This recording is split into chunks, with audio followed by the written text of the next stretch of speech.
There's still a couple of hours to go for the SCO Summit to finish in Samarkand, Uzbekistan.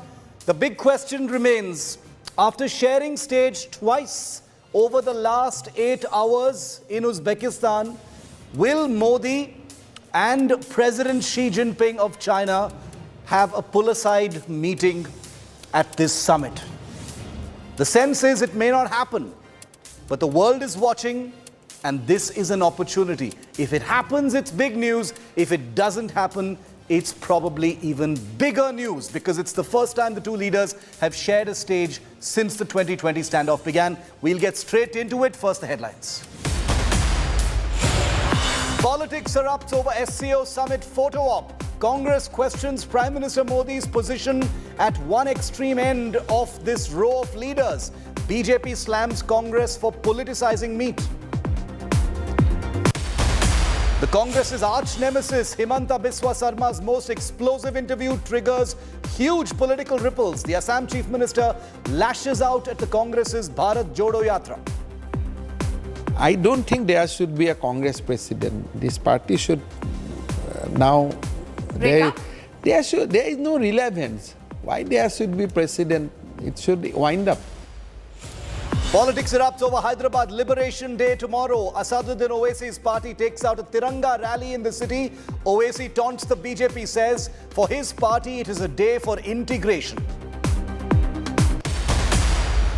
Shocking incident from Congress's Bharat Jodo Yatra. Vegetable vendor allegedly thrashed for not paying 2,000 rupees as donation. Congress takes action, suspends 3 workers. Congress says the vegetable vendor works for the CPM. India to welcome 8 African cheetahs from Namibia. The 8 animals get a new home in India as part of a historic translocation. The cheetahs will be arriving in Gwalior early tomorrow morning. Historic movement of carnivore cats to India.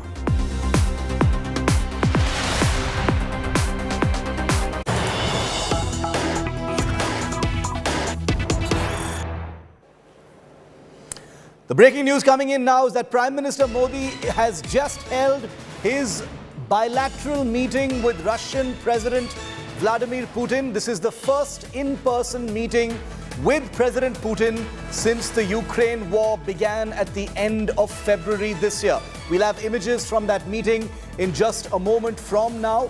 The Prime Minister earlier part of this Photoshop that's become a huge talking point politically here in India. Prime Minister Modi at one end of this spectrum of SCO leaders on stage at the summit before the talks kicked off. Prime Minister Modi, as we speak, is behind closed doors at a bilateral interaction with Russia's President Putin. Like I said, the first meeting, very, very crucial first meeting since the Ukraine war began.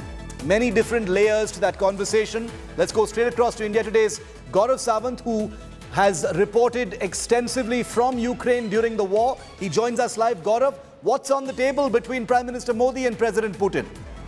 Shiv, there are many issues on the table. This is a very crucial summit interaction between Prime Minister Narendra Modi and the Russian President Vladimir Putin, more than just a formality. Shiv, this conversation is not just bilateral, it's also multilateral and regional. So when we were to talk about bilateral, there are issues that would be discussed, that are being discussed that impact both India and Russia in terms of strategic relations between the two countries, economic relations between the two countries, fertilizers, that are being sought at this point of time. So that's bilateral. There are regional issues where India and Russia are talking, and of course, Ukraine does remain an issue where the entire world is looking at this conversation, because it impacts not just Russia and Ukraine, but also other countries in Europe. India is one country that's actually very critical to both camps.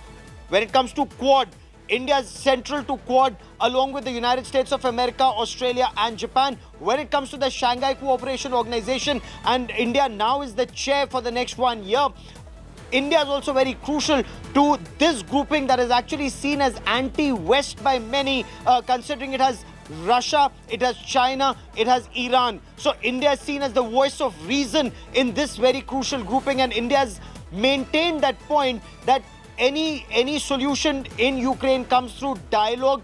anything that has to be there has to be without weapons. Also, the supply of grain, the supply of millets that India is also talking about. Connectivity is something that India is very critically, talking about. So these are some of the issues we are told that would be a part of the discussion. Of course, we will know more when the Foreign Secretary briefs the press after these summits are over.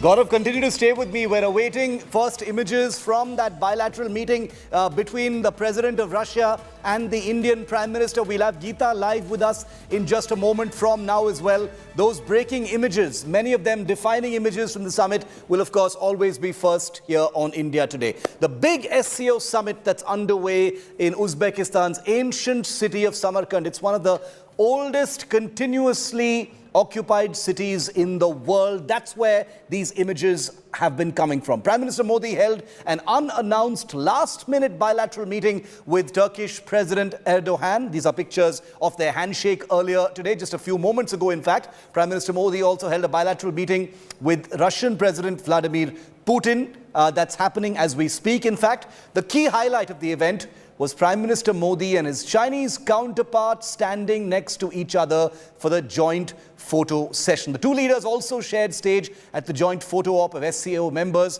but there was no handshake between the two leaders. The big question is, will there be a handshake? Will there be a brief pull-aside meeting for the two leaders? That's the tantalizing question being asked both in India as well as in China. Prime Minister Modi, in his address to the summit, pitched for startups and innovation and said that India is going to become a big manufacturing hub. Prime Minister Modi also recognized International Year of Millets. Meanwhile, Xi Jinping in his address said that China will support India for its presidency of the Shanghai Cooperation Organization next year. The 22nd meeting of the SCO being held in Samarkand, Uzbekistan, plays host to both Prime Minister Modi and Chinese President Xi. But tantalizingly, there has been no bilateral meeting between the two leaders as part of the official schedule, and no indications, only speculation that there will be a spontaneous pull-aside meeting between the two leaders. Prime Minister Modi will also be holding meetings with the Iranian President Ibrahim Raisi and Uzbek President Shavkat Mirziyoyev before he returns to India later this evening. महामारी और Ukraine के संकट से global supply chains में कई बाधाएं उत्पन्न हुई, जिसके कारण पूरा विश्व अभूतपूर्व ऊर्जा एवं खाद्य संकट का सामना कर रहा है। एससीओ को हमारे क्षेत्र में विश्वस्त, रेजिलिएंट और डाइवर्सिफाइड सप्लाई चेन्स विकसित करने के लिए प्रयत्न करने चाहिए। इसके लिए बेहतर कनेक्टिविटी की आवश्यकता तो होगी ही, साथ ही यह भी महत्वपूर्ण होगा कि हम सभी एक दूसरे को ट्रांजिट का पूरा अधिकार दें। इस वर्ष भारत की अर्थव्यवस्था में 7.5% वृद्धि की आशा है, जो विश्व की बड़ी इकोनॉमीज में सबसे अधिक होगी। हमारे पीपल सेंट्रिक डेवलपमेंट मॉडल में टेक्नोलॉजी के उचित उपयोग पर भी बहुत फोकस दिया जा रहा है। हम प्रत्येक सेक्टर में इनोवेशन का समर्थन कर रहे हैं। आज भारत में 70,000 से अधिक स्टार्टअप्स हैं, जिनमें से 100 से अधिक यूनिकॉर्न है। विश्व आज एक और बड़ी चुनौती का सामना कर रहा है, और यह है हमारे नागरिकों की खाद्य सुरक्षा सुनिश्चित करना। इस समस्या का एक संभावित समाधान है मिलेट्स की खेती और उपभोग को बढ़ावा देना। मिलेट्स एक ऐसा सुपर फूड है जो न सिर्फ एससीओ देशों में बल्कि विश्व के कई भागों में हजारों सालों से उगाया जा रहा है, और खाद्य संकट से निपटने के लिए एक पारंपरिक, पोषक और कम लागत वाला विकल्प है। भारत आज विश्व के मेडिकल एंड वेलनेस टूरिज्म के लिए सबसे किफायती डेस्टिनेशन में से एक है। अप्रैल 2022 में गुजरात में WHO global centre for traditional medicine का उद्घाटन किया गया। पारंपरिक चिकित्सा के लिए यह WHO का पहला और एकमात्र ग्लोबल सेंटर होगा। So on one occasion, the Prime Minister and President Xi were standing quite far apart. Then there was the occasion where they were standing quite close to each other. So is it bye-bye or bye-bye, or is it something in the middle? Whatever it is, the fact is there is a huge amount of speculation, suspense and tension over these two leaders who control the two of the world's largest armies that are currently massed against each other along the eastern Ladakh frontier. Both are nuclear powers. Both are countries armed to the teeth with weapons of mass destruction capable of triggering a truly global conflict. And those two leaders are currently sharing a stage in Samarkand as we speak. But as expected, there has been no bilateral meeting between President Xi and Prime Minister Modi so far. There are 2 hours left at the summit today. So will it happen at the last minute is the big question. The two leaders shared the same stage for the first time since the Ladakh standoff began in 2020. The bonhomie of the past, and there has been so much bonhomie between these two leaders in Mahabalipuram, in Ahmedabad, in Wuhan. It's been replaced now by icy cold stares and cold shouldering. Their eyes haven't even really met. Geeta Mohan with this story that everyone's talking about. Over 2 years since the world's biggest military standoff between India and China began in 2020, Prime Minister Modi shared the stage with Chinese President Xi Jinping, and the tension was palpable. There were no handshakes, no smiles, no pleasantries exchanged, just a cold hard look straight into the cameras. The icy interaction was in stark contrast to the last two Modi-Xi meetings.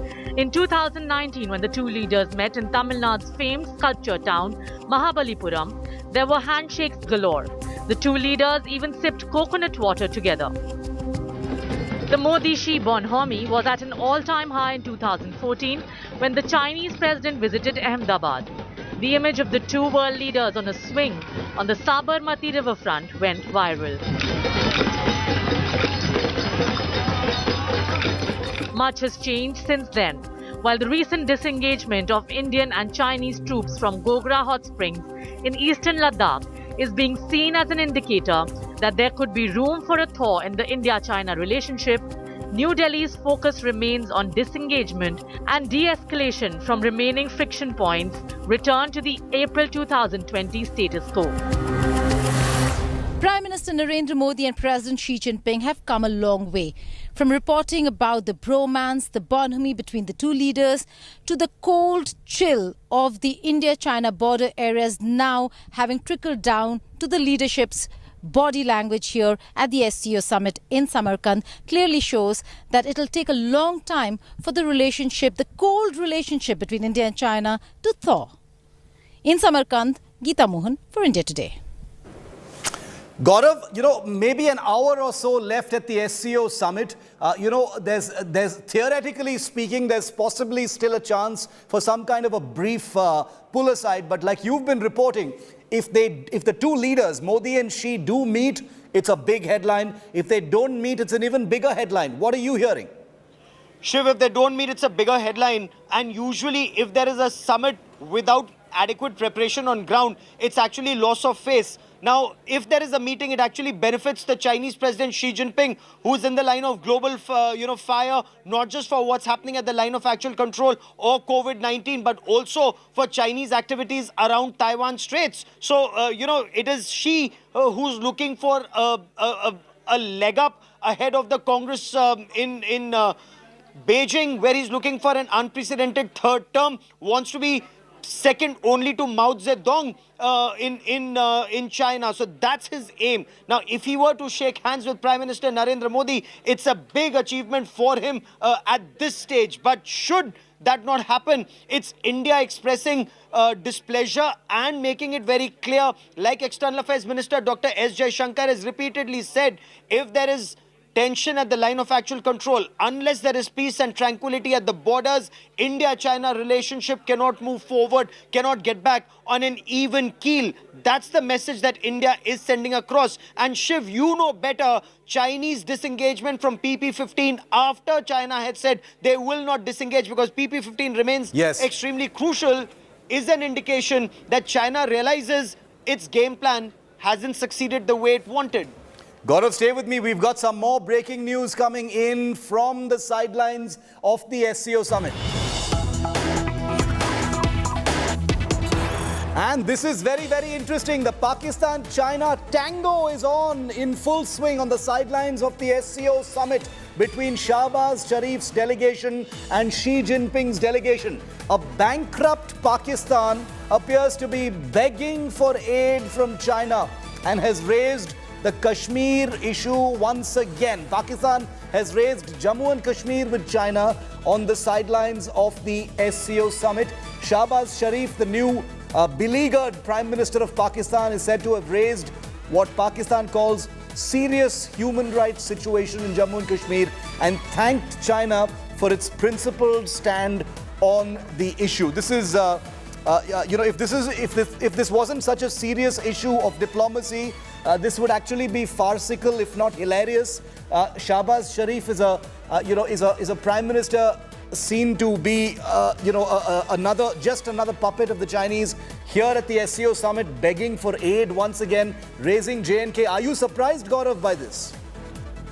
Shiv, not at all. Pakistan is actually a vassal state of China. Pakistan has been reduced to that. In fact, one of the newspapers in Pakistan quotes Shahbaz Sharif as saying that nobody wants to engage with Pakistan because wherever Pakistan goes, even their friends think they've come to beg for more money, they're begging for arms. So that's the situation Pakistan is in. Despite floods in Pakistan, despite the state of penury in Pakistan, there is not an iota of sympathy that's coming from anywhere. Why? Because the world has seen through Pakistan's sham. The world realizes the moment you pay Pakistan, it doesn't go to help the people of Pakistan. It actually goes to fund terrorism that's bleeding the world. It's not just bleeding India. And Prime Minister Narendra Modi's made it very clear on more occasions than one. India will deal with Pakistan state-sponsored terror the way we should. And Balakot bombing was perhaps proof enough that India does not need global assistance in dealing with Pakistan state-sponsored terror. But Afghanistan, other countries in the world, the fact that Osama bin Laden was found barely 100 meters away from Pakistan Military Academy Kakul in Abbottabad. The fact that Ayman al-Zawahiri was killed courtesy Pakistan and the fact that Pakistan is now getting $450 million worth of upgrades for its F-16s is quid pro quo from the US side. Also an effort to wean away Pakistan from the Chinese stranglehold. So there are very interesting geopolitical games that are being played at this point of time. Pakistan will remain a vassal either of China or of the United States of America. Gaurav, correct me if I'm wrong. If the Chinese president and the Pakistani prime minister don't get to, interact with the Indian prime minister, it's their loss because the world's gaze is on them in many ways. They are being looked upon, as leaders who need to try and assure the world, that the region is going to be safe because they're the irresponsible powers. So are we saying that the India holds all the cards right now as far as these meetings is concerned? Shiv, you've hit the nail on its head. Absolutely. India is the vibrant democracy in this grouping, which is seen virtually of either dictators like Xi Jinping or vassal states, puppets of the military like Pakistan. And this is where India actually lends credibility to an organization like the Shanghai Cooperation Organization, being a vibrant democracy, being a rising democracy and economy, something that the Prime Minister also spoke of. We are the world's, we are growing, as he hopes, at 7.5%. And that is somewhere connectivity plays a very critical role. Now, if India doesn't talk to Pakistan, then Pakistan needs to shape up better. If India doesn't talk to China, then it remains to be seen what China does, because Shiv, it takes two to tango. So if China wants good relations with India, China needs to make that effort, and India's made it very clear. That effort is disengage, de-escalate and de-induct. How long does that take? Remains to be seen. But so far, India is standing firm, Shiv. India is standing firm, and we'll have to see what the next steps are going to be as far as India and China are concerned. Still a little bit of time left at the SCO Summit. Have the two sides left it for the last moment? Is that too much to hope for on both sides? We'll have to wait and see. Many surprises have taken place in the past as far as diplomatic summits are concerned. These images coming in right now are the meeting between Xi Jinping and Pakistan's Prime Minister Shahbaz Sharif, where we hear a certain degree of begging has taken place. As Gaurav rightly pointed out, Pakistan is a vassal state of China, basically does its bidding, doesn't really have very many powers when it comes to what China dictates. So this is very likely a sort of one-way conversation. I'm not being simplistic about it, but that's the way geopolitics works, especially to do with the China-Pakistan dynamic. So that latest picture coming in first and exclusive here on India Today from the SCO Summit, where you can see President Xi Jinping meeting with, the Pakistan Prime Minister Shahbaz Sharif. Will either of these two leaders meet with the Indian Prime Minister? Will they get that opportunity? Is the big tantalizing question that remains even now. Earlier this month, right here on 5 Live, when I did a show on the government's decision to rid the Indian Navy's ensign, its flag, of that old colonial vestige St. George's Cross, I made an error in a piece of background information. I wrongly attributed a 2004 decision to reintroduce the cross on the flag to the UPA-1 government under Dr. Manmohan Singh, when it was actually a decision taken during the last few weeks of the previous BJP government under Prime Minister Atal Bihari Vajpayee. This has been brought to my notice and to my attention in a detailed fact check, and while that erroneous detail was not the thrust of my show or my story, it was plainly incorrect, and therefore this clarification. The fact check has projected my error as propaganda for the BJP on my part. But if that were true, then you wouldn't be watching this clarification. I could brazen this out. Why should I really care? The thing is, I believe strongly in this profession. In my book, there's no ego or point scoring in having to accept an honest mistake of a detail, because that's what it was. I speak for myself when I say that I will not brazen this out or wait for it to blow over like so many in media and politics generally do when they say something that's incorrect or inaccurate. But as someone who answers to two things, my conscience and what is the fairest media organization in this country, I can tell you, my viewer, that this error was unintended. Those who know me know I do not sidestep responsibility. Those who don't, you are entitled to your snark, abuse, and venom. As many of you know, I welcome it as part of the conversation, because that's what a journalist without bias or agenda does. I doubt this is the last word on this.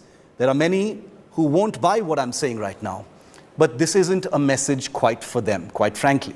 It is for you, the viewer, who I owe an answer to, and I did feel it necessary to speak my mind. Thank you for listening. There's a quick break here on 5 Live. Coming up on the other side, we have a super primetime broadcast from the new home for 8 African cheetahs. Pooja standing by. Pooja, all set for it, is going to join you right after this break with the home of the cheetahs.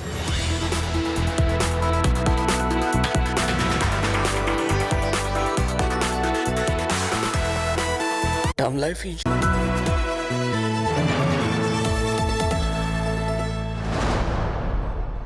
Arvind Kejriwal is on the campaign trail in Gujarat, one of the big upcoming elections. He said the Congress is finished. You look at it on a larger, on a national scale, no, the Congress is not finished, you know, and this is coming from a party which has 0 Lok Sabha MPs right now. Arvind Kejriwal is positioning himself as a potential challenger, if not in 2022, then in 2027. One party who can take on the Congress at this point as the leading opposition in this country is optics. Kejriwal attempted something similar in Uttarakhand, didn't quite work. Small state, didn't quite work. In Goa, yes, he got 6% of the vote, but the Congress was still substantially larger. 14, if he takes 14 Vidhan Sabha seats, this election in Gujarat, the Aam Aadmi Party would have done more than what they wanted to do. 14 is their figure. Aam Aadmi Party is certainly a natural national replacement. This is what Raghav Chadha said, and I totally agree with him because they've mostly wiped out the Congress in Delhi. Rahul Gandhi actually given up on Gujarat completely. The fact remains he's spending 18 days in Kerala,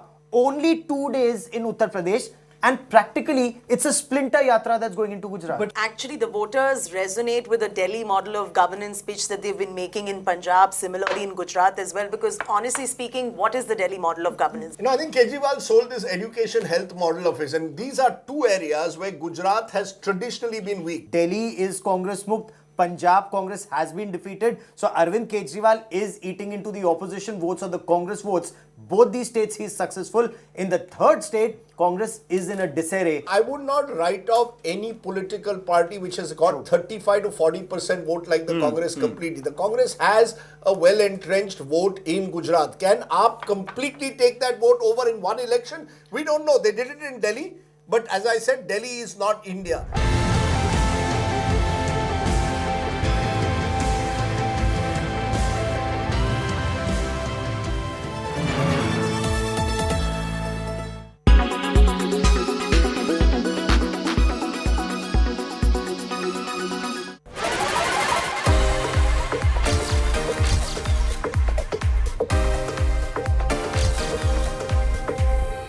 Kate Middleton and Meghan Markle attended a service following the procession of the Queen's coffin from Buckingham Palace to Westminster Hall, wearing jewellery that held a personal connection to Queen Elizabeth II.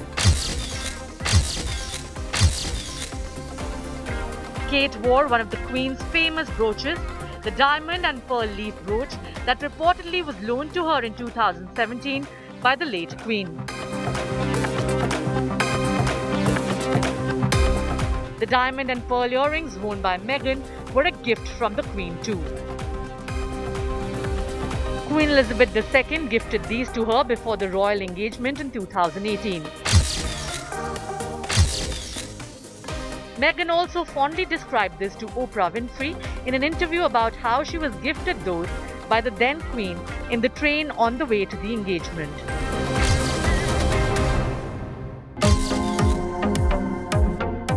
Kate's earrings, in fact, were Diana's favorite. They are called Collington pearl drop earrings, and both have been spotted wearing them in the past.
La sobriété et la solidarité européenne nous permettront d'éviter des coupures et des rationnements dans les cas de figure les plus pessimistes, comme un hiver particulièrement froid cumulé à des difficultés d'approvisionnement. Ces scénarios nous incitent à poursuivre notre stratégie, une sobriété choisie plutôt que des coupures subies, une solidarité européenne pour mieux résister à l'hiver.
Make your media plan smarter with India Today Live TV on your connected devices. Make your media plan smarter with India Today Live TV on your connected devices.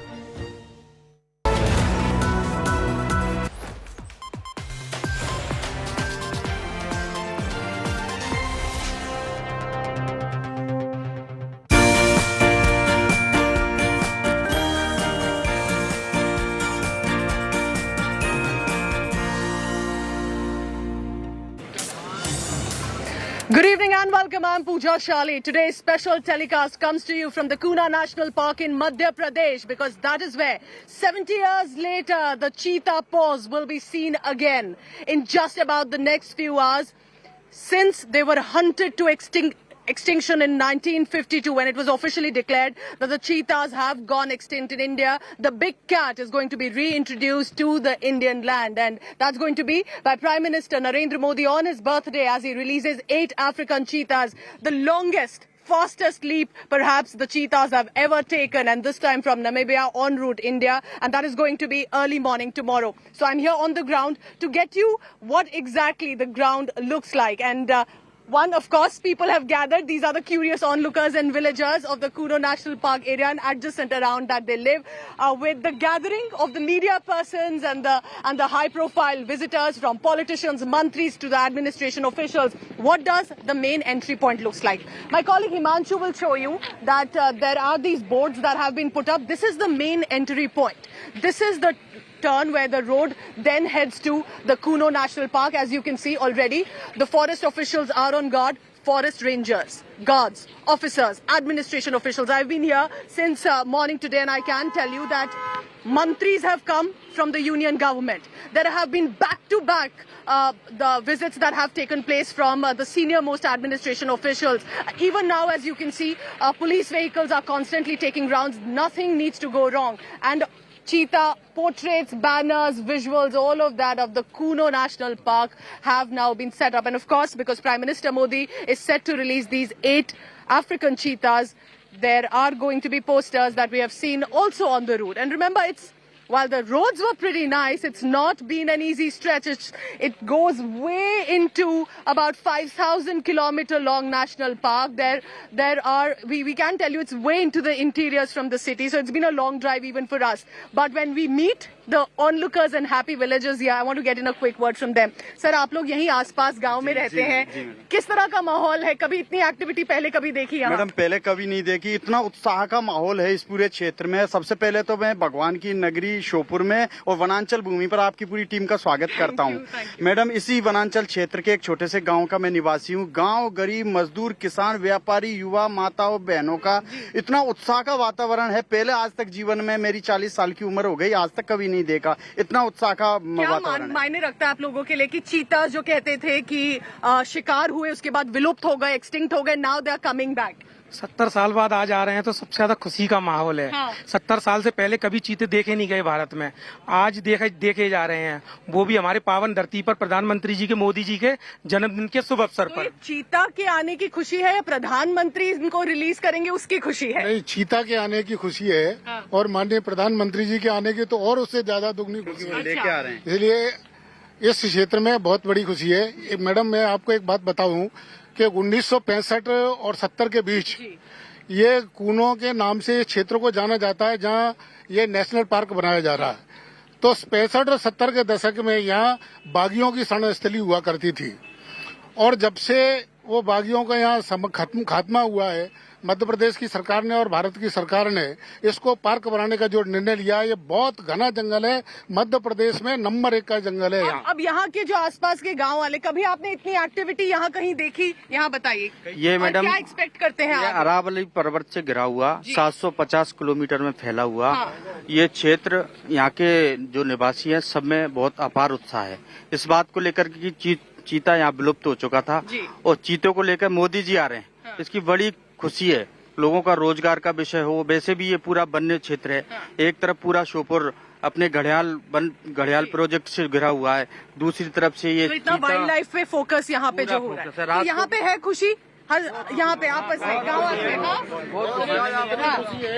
कल आप देखिए लाखों की संख्या में लोग यहाँ पर एंट्री तो सब बंद कर देंगे यहाँ पे, अभी तो एंट्री करेंगे नहीं, अलाउ बड़ा एंट्री नहीं करेंगे, लेकिन कराल में जो मोदी जी की माननीय मोदी जी की कराल में सभा है 12 बजे। So Prime Minister Narendra Modi early morning today is going to be here, will release 8 African cheetahs, and remember it's a big moment for them to not only have the activity around the Kuno National Park, they're looking at livelihood, they are looking at reviving the economy of this area, but for Madhya Pradesh, for India, this is definitely a big moment.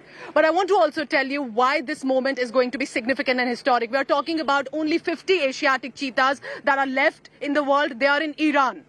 7,100 African cheetahs, out of which 8 are being brought into India. Can this revive also? Remember, for most of us in India, we've never seen the cheetahs because officially they were announced extinct in 1952. How did that happen? The last 3 cheetahs, as recorded documentation said, that from a ruler of Korea in now modern Chhattisgarh had shot them dead, not knowing they were the last 3 offsprings of the Asiatic cheetahs in India, after which by 1952 they were announced extinct. So I want you to take a look at this report. 1952 to 2022, welcoming the cheetahs at the Kuno National Park here. Now it's being called the land of the cheetahs. This is clearly being broadcast here right across in this area. I want to take you a look at this special package.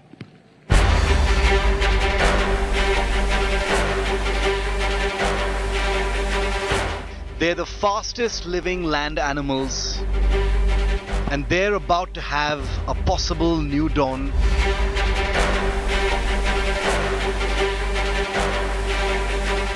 Eight African cheetahs, 5 female and 3 male from Namibia, will have a new home in India. They're part of a first of its kind transcontinental mission to repopulate them in India. Cheetahs became extinct in India in 1952. 7 decades later, they're coming to India in a customized Boeing 747 aircraft from Namibia's capital, Windhoek. Traveling overnight, they will reach Gwalior in Madhya Pradesh on the morning of September the 17th. Then they will be flown straight to their new home, Kuno National Park in Madhya Pradesh in helicopters. In total, they will have flown 8,400 kilometers. The aircraft bringing the cheetahs to India has been modified to allow cages to be secured in the main cabin. It will allow vets to have full access to the cats during the 10-hour-long flight. We discussed together how to do it, and we decided to remove all the seats and do a special modification for this particular flight. The aircraft is an ultra-long-range jet capable of flying for up to 16 hours without stopping to refuel. This will allow it to fly directly from Namibia to India. This is the same plane which will take 8 cheetahs from Namibia to all the way to Jaipur and then to Kuno National Park. It is a very important consideration for the well-being of these carnivorous cats who would be traveling empty stomach. These cheetahs are all wild caught, they're not captive bred. So we have like successful experience of tiger introduction. There is no issue with these animals which have been identified for translocation, and the introduction program will be a successful program. The 8 cheetahs, ranging from 4 to 6 years of age, are expected to undergo stress, lose weight and possibly get disoriented during the translocation across such a large distance. That could also reduce their fitness for the wild. After they're released at Kuno National Park on the 17th of September, they will be kept in the Boman, an African word for a specially designed enclosure, for a whole month. In the Boma, carefully arranged prime cuts of small game of cheetahs has been introduced for these prime feline guests to hunt without competition for starters. This is expected to restore some of their spirit. After a month of acclimatization on a whole new continent, the radio-collared cheetahs will be moved to a bigger enclosure before being released into the wild in another couple of months. This project is not something that is going to just be over as soon as we bring the cats there. It's a very, very long-term project. We're looking at probably not seeing results for 5 to 10 years. So it is very, very long, and just because we're bringing them there now, our work is just beginning. This is the first batch. India is about to sign a memorandum of understanding with South Africa, and a batch of 12 cheetahs are being prepared for translocation in October. With Ashutosh Mishra and Pooja Shali in Kuno National Park, Madhya Pradesh. Bureau Report, India Today. Now here, all the action is right outside the Kuno National Park, and whether these are the local villagers or even the BJP workers, they are ensuring that the boards and banners of Abhinandan to Prime Minister Narendra Modi, and of course Mr. Tomar, who's also a minister with the union government, the chief minister of the state, all of this is going to be ensured. All these banners with the cheetahs, of course, that have been shown here in these banners are being put up by the cadre and the workers here. But it's not just about the end, it's also about the start of the journey. 8 African cheetahs are being brought in from Namibia, and India Today is ensuring that you get to see the site from Namibia, and also then when the cheetahs reach here and are released into the national park. I want to go across to my colleague Rupesh Sioni, because he's from the airport in Namibia where the aircraft is all set to depart. Rupesh, what are we looking at? How many hours? When will the aircraft depart, and what are the arrangements made? Because from what we saw, it's a specially customized aircraft that has been created for this transcontinental translocation transfer that is being done of these cheetahs. Over to you, Rupesh. Thanks. Yes, we're still waiting, I think, another 2 hours, hour and a half for the processes and handover and everything to begin. But yeah, that's the plane. Everybody is very excited on this side. We're just waiting for the dignitaries and everyone to arrive. And I think this is going to be a very successful project for both of the countries, especially, I think, for tourism between the countries and the conservation side of it. From what we've seen, I think the cheetahs will be coming in now at the airport in about an hour, and we'll be able to update you once they arrive and let you know. We will be given access to the plane as well, hopefully a bit later on. Pesh, yes. Because it was in 2022 that India and Namibia signed a memorandum of understanding to have these cheetahs transferred, 8 in number out of 7,000 that are left surviving across the African nations. Rupesh, do tell us about the arrangements that have been made to ensure that that the health status remains fine, that they have a comfortable journey, that it is ensured that all animal rights are taken care of. All of this with a specially customized aircraft, that jumbo aircraft with, of course, the banner of the cheetahs and the lions that have been put on this aircraft as well. What can you tell us about the arrangements that have been made for a safe journey of these 8 cheetahs? I think it has been specially customized. There are enough vets to take care of each of the cheetahs. And with CCF, I think it's a very Cheetah for Conservation Fund, who is the one handling it, Dr. Laurie Barker. They're very experienced in handling cheetahs, translocations, relocations, and they are in the safest hands possible, if one can say that. And because the flight is not stopping anywhere, I don't think there'll be any problems. They're saying the cheetahs are not going to be fed until they arrive. So just to ensure their safety and health, every single human right, animal right has been taken care of. They're not going to a zoo, they're going to a national park for reintroduction. And as Dr. Barker said earlier, it's going to take 5 to 10 years to even see the results. But the excitement from the Indian side, from the farmers and everyone, is unbelievable as well. Yes.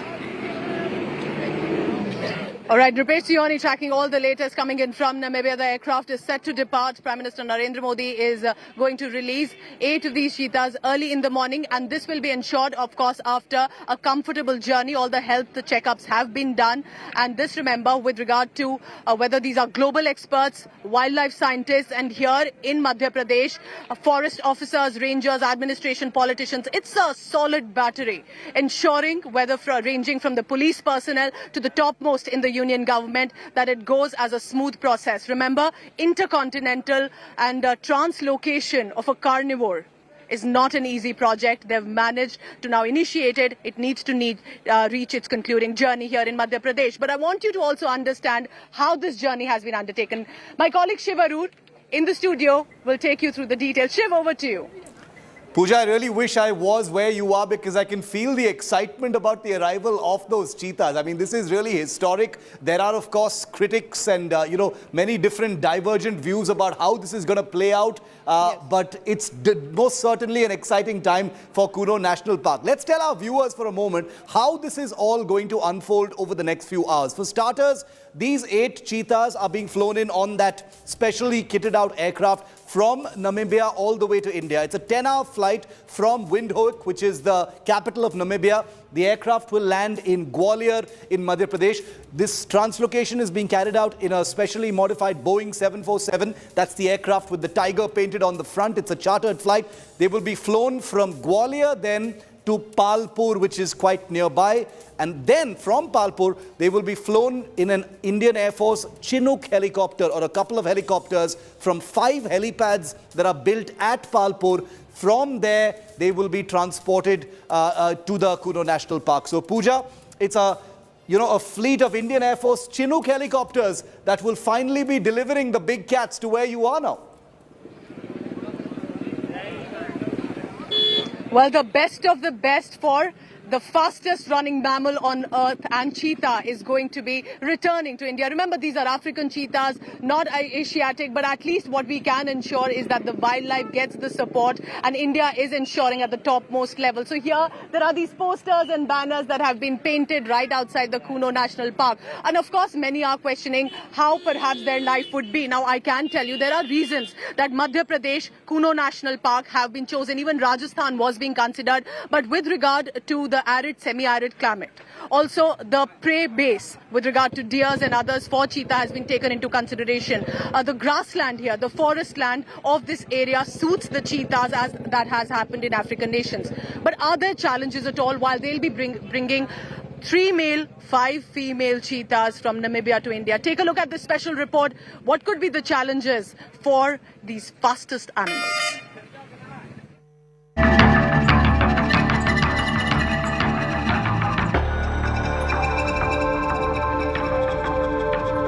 Vulnerable and critically endangered. The world's fastest land mammal is set to arrive at the Kuno National Park in Madhya Pradesh.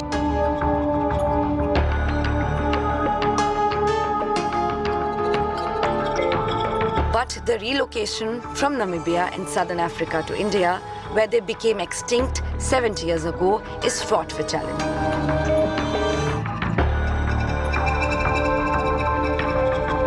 Experts involved in the project agree the reintroduction of the large carnivore to its natural habitat is a longer-term effort.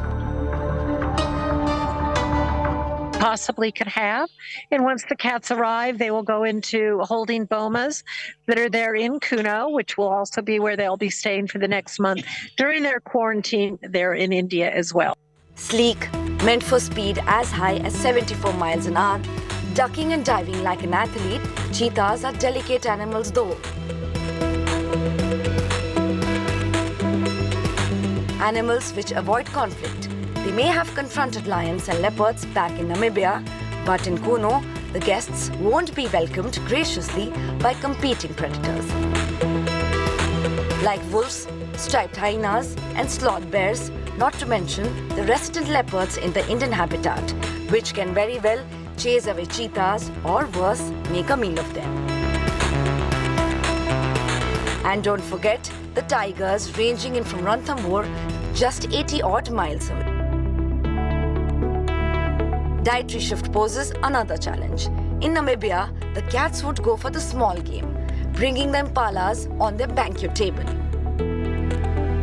Not a risk-free venture for them in Kuno that offers bigger praise in the buffet, and that explains why the cheetahs will be radio-collared in their new homes. They are satellite collars and VHF, and so the collars actually have batteries in them that allow them to actually be tracked by a satellite, and so we'll be able to follow where they are at all.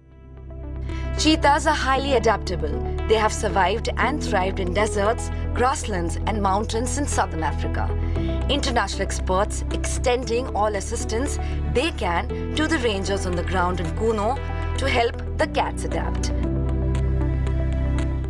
These cheetahs would much prefer to have wild game than they would to have livestock. And so a lot of it is just for them to adapt to their new area, different sights, different sounds, and find their way around. And that's something that we will be assisting them with the researchers and the rangers on the ground to monitor them very, very closely for the country and for the people around Kuno.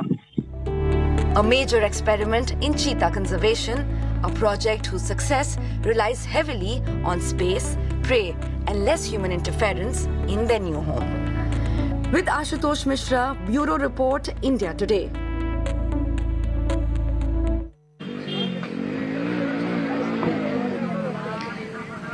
You must understand that this is not only globally unprecedented or historic, as we may want to call it, but for the villagers here around the Kuno National Park in this area in Shiopur, they've seen nothing like it. And therefore, I saw these curious onlooker and children. I want to ask them if they know anything at all of what is happening across the world about the cheetahs coming to India. चीता के बारे में कुछ सुना है आप लोगों ने? क्या चीता के बारे में कैसा दिखता है, मालूम है? ज्यादा भागता है और मोदी ला रहा है। अच्छा, तेज भागता है और मोदी जी ला रहे हैं। आपको क्या पता है चीता के बारे में?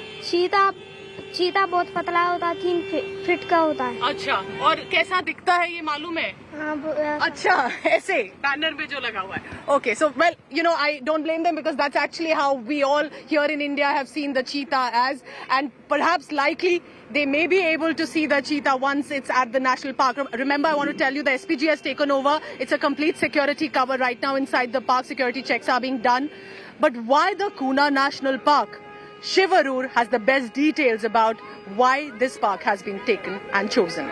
So the place where Pooja is standing right now is the entrance to Kuno National Park, and it's very, very important. It's because it's free of human habitation. The Kuno National Park is famous because it's highly uninhabited. There are only animals there, very, very free from human habitation. It's an adequate base for prey. There's a lot of wild animals there which will be potential prey for the cheetahs. It offers a forest and grassland mosaic according to experts. It's not just forest but also long stretches of plain grassland, which is the preferred kind of terrain where cheetahs actually operate and live in. It has major tree species like Salai, Kardai, Kher and Tendu in that particular area. All of those make it a pretty biodiverse place, and the climatic conditions are tropical and temperate at the same time, and therefore could suit the cheetahs being translocated there. So Pooja, the Kuno National Park where you are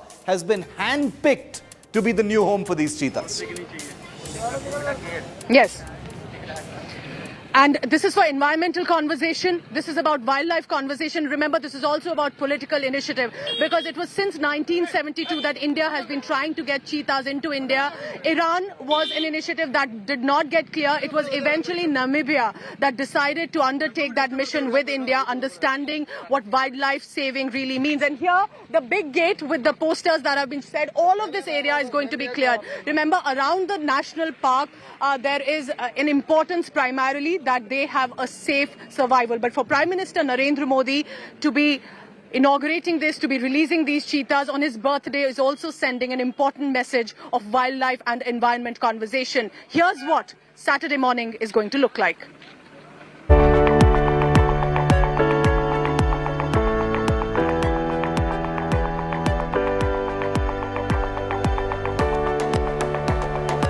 It was his 69th birthday on September 17th of 2019. Prime Minister Narendra Modi released a basket of colourful butterflies at a butterfly park in Gujarat. He named the saffron-coloured plain tiger butterfly as the state butterfly. That day he also visited a cactus garden and the Ekta nursery near the Statue of Unity in Gujarat. A month before that, he was featured in the episode of Man vs. Wild. The Prime Minister braved the rain and cold in the jungles of Jim Corbett National Park in Uttarakhand with famous survivalist anchor Bear Grylls for Discovery Channel's long series. प्रकृति के साथ प्रेम करके कैसे जीना, प्रकृति का exploitation न करना, जितना मनुष्य के हक में है उतना ही जीना. He walked through the wild, took a ride on a cold river in a makeshift boat and spoke at length with Bear Grylls. Prime Minister Modi championed his commitment for conservation of nature and cleanliness. The host called the Prime Minister a great sport. Prime Minister is a good sport. Well done. I'm a massive fan of India for many years, since I first went to the country aged 18, So for me to be able to go back and take such an iconic global leader, like Prime Minister Modi on an adventure into the wild was a real privilege. 3 years later, the Prime Minister is all set to renew his vow to nature with the release of cheetahs in the Kuno National Park on his birthday. Independent India started to work on the project to bring cheetahs back to the land in 1970 with Prime Minister Indira Gandhi at the helm. It took India half a century to realize that dream under Narendra Damodar Das Modi. Bureau Report, India Today. So Saturday, 17th September is going to be the day when 8 cheetahs return to the Kuno National Park, and perhaps a return for the cheetahs forever from and here in India. Thank you so much for watching this special telecast. I'll be live tomorrow morning. Tune into India Today for all the latest. It's a big international historic moment. We'll be getting you the latest. Thank you for watching. Take care.